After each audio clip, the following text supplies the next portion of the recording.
বলছি আমি টিভি খেয়ে বলছিলাম এই কার্ডটা কালকে দিয়েছি এইটা একটু গায়ের উপরে দাও, নাহলে জামাটা দাও। ইস্যুর ডেট হচ্ছে 7/6/2024 আর উনি বলছে ওনাকে কার্ড দিয়েছে, আমাকে কালকে দিয়েছে, তাও বলছি। তাহলে কি করে হয়? ওনার ছবি আছে আবার কার্ডের মধ্যে। হ্যাঁ, কার্ডে ছবি আছে, আমার কালকে দিয়েছে। কালকে হাতে দিয়ে বলছে তুমি পাস হয়ে গেছো। মিষ্টির দোকানে হঠাৎ এসে হাজির নিজেদের ফুড ইন্সপেক্টরের আধিকারিক পরিচয় দেওয়া দুই ব্যক্তি। সন্দেহ হতেই খবর দেওয়া হয় থানায়। এরপরেই ধরা পড়ে তাদের আসল চেহারা। জানা যায় নদিয়ার শান্তিপুর হরিপুর পঞ্চায়েতের বাগদেবীপুর গ্রামে রয়েছে একটি মিষ্টির দোকান। মিষ্টির দোকানের মালিক দুলাল সরকারের অভিযোগ, গতকাল আনুমানিক রাত 10টা নাগাদ কল্লোল সরকার এবং গোবিন্দ বিশ্বাস নামে দুই ব্যক্তি নিজেদেরকে ফুড সেফটি ডিপার্টমেন্টের অফিসার হিসেবে পরিচয় দিয়ে হঠাৎই হানা দেয় তার মিষ্টির দোকানে।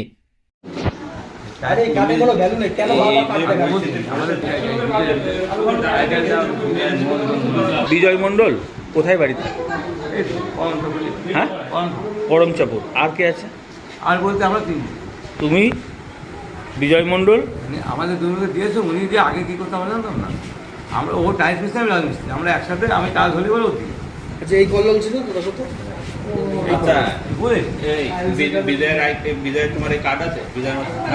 মিষ্টির দোকানের মালিকের অভিযোগ, অতর্কিতে দোকানে প্রবেশ করেই ওই দুই যুবক অল ইন্ডিয়া হিউম্যান রাইটসের কার্ড দেখিয়ে দোকানের সমস্ত খাদ্য সামগ্রীর গুণমান পরীক্ষা করার জন্য দেখতে চান তারা। এরপরেই দোকানে থাকা খাদ্যদ্রব্য খারাপ দাবি করে তারা তছনছ করে সেই খাবার এবং এরপরেই ওই দুই ব্যক্তি দোকানের শাটার নামিয়ে 10,000 টাকা দাবি করেন। যদিও এরপরে দরদাম করে সেই টাকা 5,000-এ নেমে আসে। আবার এই টাটকা ফেলাচ্ছিল, আমি স্যার এটি ফেলান টাটকা। মানে আপনি স্যার বলছেন কারণ ওনারা অফিসার ভালো। হ্যাঁ। তো কখনো শুনেছেন রাত্রি 10টার সময় কেউ রেড করে এরকম শুনেছেন? এটি তো আমি তো স্যার আমি তো জানি না, আমার তো নতুন আমরা দাম যাচ্ছে আমরা 20 বছর 25 বছর। কোনো কার্ড দেখতে চাইছিলেন আপনারা, যে কোনো কার্ড?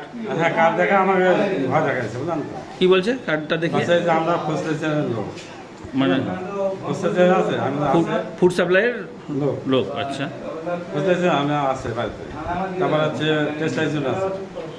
হ্যাঁ, তারপরে বলা পরে সম্পূর্ণ জিনিস বাইক করে সিঙ্গাড়া ফেলাচ্ছে, ফেলা দিচ্ছে। সিঙ্গারা ফেলেছে, হ্যাঁ, সন্দেশ ফেলেছে, আলুগুলো ফেলেছে, আলু ফেলাইছে, ঝাঁপ। তারপরে এই যে ফ্রিজের হচ্ছে শখ দেখিয়েছে।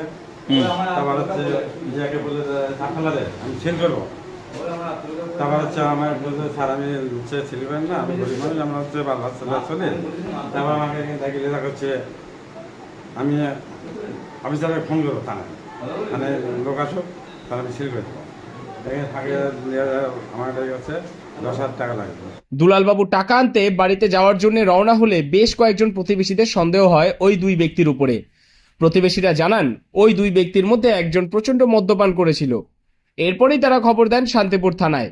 পরিস্থিতি বেগতিক দেখে কল্লোল সরকার নামে ওই ব্যক্তি ঘটনাস্থল থেকে পালিয়ে যায়, তবে ফেলে রেখে যায় হিউম্যান রাইটসের স্টিকার লাগানো একটি মোটরসাইকেল। তবে পালাতে পারেনি তার সহকারী হিসেবে পরিচয় দেওয়া গোবিন্দ বিশ্বাস নামে ব্যক্তি। বিষয়টা হচ্ছে আমার বাড়ির পাশে ঢাকা ভাড়াতে, আমি এদিকে বাড়ি যাচ্ছিলাম, দেখি দোকানের সামনে খুব হইচই হচ্ছে। এবার যাওয়ার সময় আমি কল্লোলকে ফলো করেছি, কল্লোলকে যেহেতু চিনি, ও ইন্টারন্যাশনাল ফ্রড। এবার আশেপাশে অন্য যারা থাকছে তাদেরকে সরিয়ে দিচ্ছে, রেড হচ্ছে, ফুড অফিসার রেড করছে। ভেতরে একজন আছে, ও হচ্ছে ওকে অ্যাসিস্ট্যান্ট।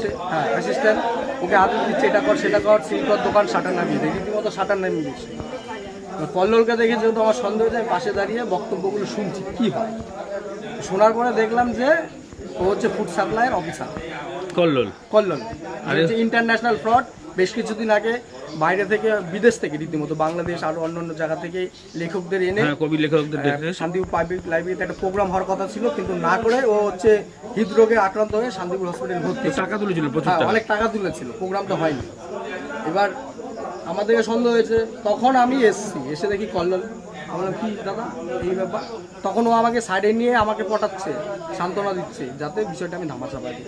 রীতিমতো 5 থেকে 10,000 টাকা এনার কাছে দাবি করে, যিনি তো অত লেখাপড়া জানে না, উনি রীতিমতো ভয়ে কাঁপছে। জিনিসপত্র ক্ষতিও করেছে। হ্যাঁ, ক্ষতি করেছে। ওনার করমচাপুরে একজন মারা গেছে, ওনার আজকে সেই শ্মশান বন্দীদের সব খাওয়া দাওয়ার আয়োজন করেছেন 100 জন, সব খাবার দাবার নষ্ট করে দিয়েছে। এখন এই ক্ষতিপূরণটা কে দেবে? তারা তো আসবে 100 জন, তারা তো অর্ডার দিয়ে গেছে, ক্ষতিপূরণ। আর কল্যাণ হচ্ছে বিশেষ করে আমাদের একটু ভুল ভ্রান্তিতে পালিয়েছে। আর তার যে অ্যাসিস্ট্যান্ট, অফিসার, সেই অফিসার দিয়েছে। তাকে ধরে রেখেছিলেন তাকে আপনারা? ধরে রেখে থানায় জানিয়েছেন? থানা জানিয়েছি। শান্তিপুর থানার পুলিশ প্রশাসন ঘটনাস্থলে এসে জিজ্ঞাসাবাদ করে জানা যায়, সম্প্রতি দুদিন আগে ওই সংস্থার কার্ড দেখিয়ে একটি বাড়িতে মদ বিক্রি বন্ধ করতে গিয়ে শান্তিপুর থানার পুলিশ আধিকারিকের নাম নিয়েছে অভিযুক্ত ওই ব্যক্তি। এছাড়াও অভিযুক্ত ওই ব্যক্তি স্বীকার করে এ ধরনের বেশ কয়েকটি দুষ্কর্ম তারা দুজনে মিলে এর আগে একসঙ্গে করেছেন। এছাড়াও ওই দুই ব্যক্তির সঙ্গে আরও দুজন সাগরেদ রয়েছে। ইতিমধ্যে শান্তিপুর থানার পুলিশ অভিযুক্ত ব্যক্তিদের খোঁজার জন্য তদন্তে নেমেছে। নদিয়ার শান্তিপুর থেকে মৈনাক দেবনাথের রিপোর্ট, লোকাল 18 বাংলা।